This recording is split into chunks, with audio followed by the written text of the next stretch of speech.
Continuando con las complicaciones gastrointestinales, empezaremos a abordar el ilio y la obstrucción intestinal postoperatoria precoz. La obstrucción intestinal se va a definir como aquella obstrucción del tubo digestivo que se produce en los primeros 30 días posterior a una intervención quirúrgica. Las causas pueden ser funcionales o de origen anatómico o mecánico. El ilio primario o postoperatorio es aquel que aparece después de la cirugía en un lapso de 2 a 4 días. El ilio secundario, adinámico o paralítico, se va a producir en un mayor tiempo, va a haber un efecto desencadenante y se acompaña de un retraso de restablecimiento de la función intestinal. Las causas de ilio paralítico intestinal podemos tener pancreatitis, infecciones intraabdominales o formación de abscesos, hemorragias importantes durante una cirugía, conformación de adherencias, anomalías electrolíticas, desequilibrio de los principales iones y cationes del organismo, intervenciones quirúrgicas muy largas que requirieron exposición prolongada del contenido intestinal, algunos fármacos que disminuyen la motilidad como los narcóticos opiáceos, la neumonía y las vísceras inflamadas por algún proceso abdominal. El estrés quirúrgico que ejerce una laparotomía exploratoria con exposición de contenido intraabdominal, la manipulación del intestino por sí mismo genera disminución en la motilidad intestinal posterior al evento quirúrgico, más si utilizamos narcóticos para el dolor de tipo opiáceo que disminuyen la motilidad, lo cual va a desencadenar una actividad simpática inhibitoria de manera sostenida con liberación de hormonas y neurotransmisores que van a suprimir el aparato neuromuscular generando el ilio paralítico. De las causas mecánicas postoperatorias en cirugía abdominal, el 92% se va a deber a adherencias abdominales por procesos inflamatorios intraabdominales previos a la cirugía. Asimismo, podemos tener formación de abscesos internos que se pueden deber a la fuga de contenido intestinal o procesos que ya estaban iniciados que fueron motivo de la cirugía. Se espera que la motilidad gástrica se restablezca en un plazo de las 24 a 48 horas y la motilidad de colon y intestino delgado se restablezca de 48 a 72 horas posterior al evento quirúrgico. Eso es lo esperado, de tal manera que el restablecimiento de la actividad intestinal siempre va precedida por aparición de ruidos intestinales, movimientos intestinales a la auscultación y la presencia de gases o evacuaciones. Cuando existe alguna alteración abdominal en la cual no se pueda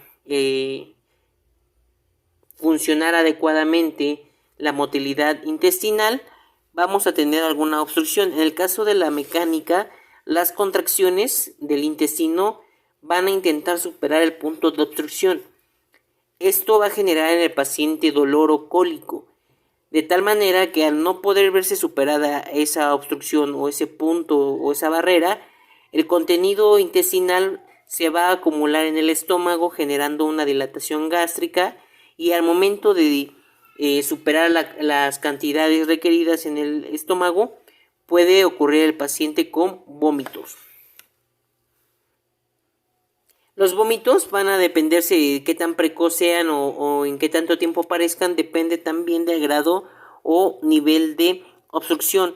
Aquellas obstrucciones que se presentan a nivel de intestino proximal generalmente van a ocasionar vómitos de manera precoz, van a generar una distensión mínima o nula y los vómitos regularmente suelen ser biliosos.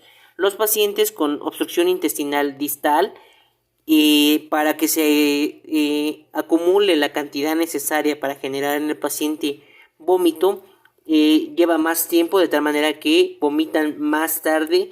La distensión abdominal llega a ser más marcada por mayor volumen y los vómitos inicialmente pueden ser biliosos, pero posteriormente se van a tornar feculentos. Podemos tener ruidos intestinales agudos y fuertes debido al proceso que está generando el intestino por querer vencer aquel punto de barrera, y también podemos tener ciertos datos sistémicos como fiebre, taquicardia o manifestaciones de hipovolemia o septicemia por fuga de tercer espacio. En el ileo dinámico se ven afectados el estómago, el intestino delgado y el colon. Las obstrucciones pueden ser mecánicas de manera parcial o completas, y siempre va a haber una estasis y acumulación progresiva de secreciones de gases gástricos de líquido intestinal que van a generar en el paciente dilatación, distensión abdominal, dolor, náuseas, vómitos y estreñimiento. El ileo adinámico, a diferencia del mecánico, es menos aparatoso, puede generar un poco de distensión leve, los síntomas son más leves, y al momento de auscultar los ruidos peristálticos podemos tener pocos o nulos ruidos peristálticos. Este ileo adinámico se va a principalmente deber a desequilibrios hidroelectrolíticos o a la mala utilización de medicamentos, que ya lo hemos mencionado, y tiene mejor respuesta.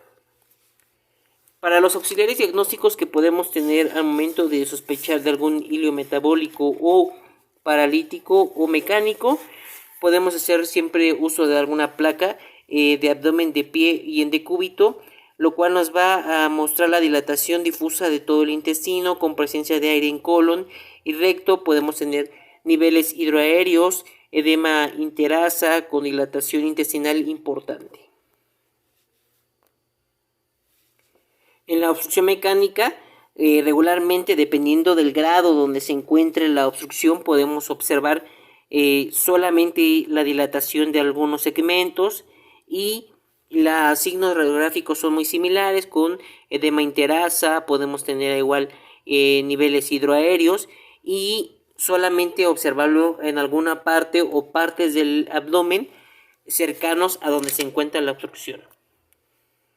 El tratamiento siempre es importante una adecuada técnica quirúrgica. Se debe de manipular mínimamente el intestino durante la cirugía, limitar la disección peritoneal exclusivamente a lo que resulte necesario, nunca permitir que los intestinos se sequen, de tal manera que estar humedeciendo con compresas a temperatura ambiente, monitorizar y corregir los desequilibrios encontrados en el postoperatorio, y la hidratación es adecuada también. De tal manera que también tenemos que evitar el uso de narcóticos de tipo opiáceo, que disminuyen la motilidad intestinal. En el caso de los pacientes con distensión prominente, con vómitos incontrolables, podemos hacer uso de sonda nasogástrica, y una vez sospechada o diagnosticada el ileo, debemos de establecer una primera fase de reanimación, una segunda fase de investigación para poder definir si hay alguna causa obstructiva o simplemente es parte de alguna alteración metabólica que corrigiendo recupere la motilidad. En algunos casos el ileo, principalmente el mecánico, va a requerir una segunda intervención quirúrgica que corrija el sitio donde está ocurriendo la obstrucción intestinal. Como complicación posquirúrgica, las hemorragias ocupan un lugar también importante. En el estómago son frecuentes como causa de hemorragia las úlceras pépticas y las lesiones ocasionadas por estrés en el paciente metabólicamente a demanda, como es un paciente quirúrgico. En el intestino son frecuentes malformaciones arteriovenosas, hemorragias anastromóticas o la presencia de divertículos. En pacientes que fueron sometidos a un evento quirúrgico y que se encuentran en terapia intensiva o en estado crítico, la principal causa de hemorragia de tubo digestivo altos llegan a ser las úlceras por estrés. Dependiendo del nivel de hemorragia, vamos a tener las manifestaciones clínicas.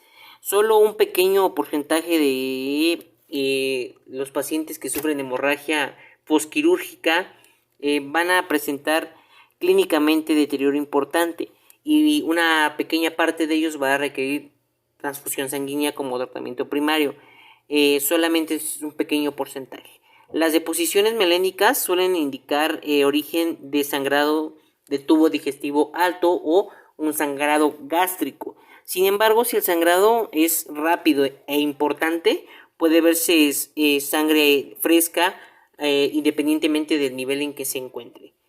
Asociado a ello podemos tener síntomas como hipotensión, taquicardia, disnea, y laboratorialmente podemos encontrar disminución de la hemoglobina, que nos va a denotar una anemia, asimismo disminución del hematocrito como hallazgo laboratorial importante.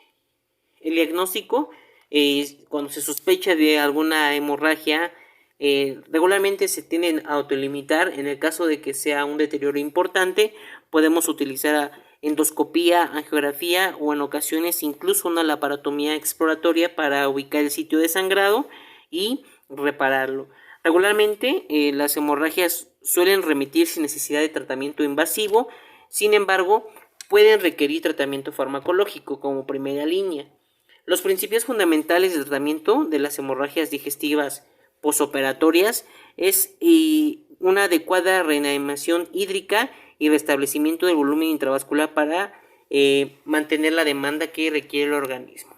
Vamos a vigilar parámetros de signos vitales, asimismo mediante detección de alteraciones en la coagulación o en la hemoglobina o en el hematocrito. Hay que hacer las correcciones necesarias dependiendo las necesidades que tengamos. Hay que identificar aquellos factores que están agravando el cuadro, retirarlos, y en pacientes con hemoglobina menor a 6 es necesaria la transfusión de productos hematológicos de eritrocitos concentrados, o en pacientes que tengan alteraciones en la coagulación podemos hacer utilidad de plasma fresco congelado. Y siempre es importante la identificación y tratamiento del foco hemorrágico para asegurar un adecuado tratamiento y evitar la reincidencia de la hemorragia. Otra complicación es la fuga anastomótica. Como factores de riesgo para una fuga después de una anastomosis vamos a encontrar aspectos técnicos propiamente de cirujano, asimismo la técnica que se utilizó y qué tan adecuada o no fue la reparación y la reconexión. Algunos aspectos importantes también dependen del paciente, del aporte sanguíneo que sea adecuado, tensiones de la línea de sutura, el grado o por qué se realizó la anastomosis, pacientes que tuvieron alguna infección o que tuvieron algún proceso inflamatorio a nivel abdominal. Es frecuente que tengan fuga anastomótica por el proceso inflamatorio que conlleva este proceso. Asimismo, algunos factores locales como acumulación de líquidos, los pacientes que entran a alguna cirugía por alguna indicación neoplásica y que posteriormente tienen uso de radioterapia o quimioterapia también se pueden ver en riesgo de fuga, y otros factores como desnutrición, estado inmunológico del paciente, la adecuada cicatrización, malnutrición, obesidad, tabaquismo y entre otros factores que desafortunadamente tienen una implicación en la adecuada cicatrización y con ello falla de la anastomosis generando fuga.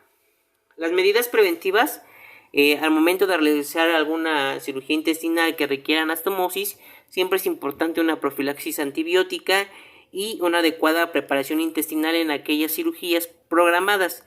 En el caso de alguna cirugía de urgencia que requiera este proceso quirúrgico, es importante hacer un buen lavado de cavidad intraoperatorio para dejar lo más limpio que se pueda la cavidad abdominal. El nivel de anastomosis en el tubo digestivo es un factor importante. Aquellas que tienen una buena evolución o que se consideran seguras para realizar son las anastomosis ileocólicas e ileorectales, y aquellas que tienen algo riesgo de fuga son las esofágicas, las colonorrectales o las pancreatoentéricas. La microcirculación es esencial para mantener la cicatrización de la anastomosis y se cree que la distensión intraluminar es el principal responsable de la ruptura de la anastomosis. La adecuada anastomosis es aquella que es impermeable y hermética al aire. Cualquier condición que no favorezca esta impermeabilidad generará fuga. Algunas manifestaciones clínicas son comunes en el paciente con fuga anastomósica, como pueden ser procesos inflamatorios a nivel de cavidad abdominal como la septicemia o la peritonitis, Se pueden formar fístulas entéricas o enterocutáneas e incluso enterovesicales. El paciente manifiesta dolor y en muchas ocasiones hay salida de líquido intraabdominal por la herida con material purulento, material feculento, y en otras ocasiones es tan importante el proceso inflamatorio que genera la fuga anastomótica que puede generar dehiscencia e incluso evisceración. Como parte del tratamiento es importante corregir la volemia y las alteraciones hidroelectríticas del paciente. En caso de sintomatología de obstrucción a nivel intestinal, la interrupción de la vía oral es indispensable, y en pacientes que requieran la colocación de sonda nasogástrica es una adecuada opción. Asimismo, se puede reintervenir al paciente generando estomas o implementando drenajes de succión cerrado para corrección de la fuga anastomótica.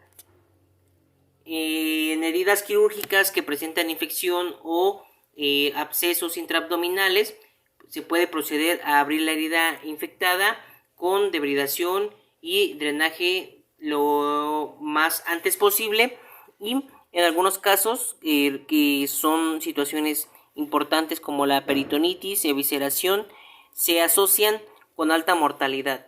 Se puede procurar el cierre de la fuga en caso de ser posible, y si no es posible se hace una cirugía de control de daños solamente para disminuir la mortalidad del paciente. Sin embargo, cuando estos se presentan, son pacientes con alta mortalidad.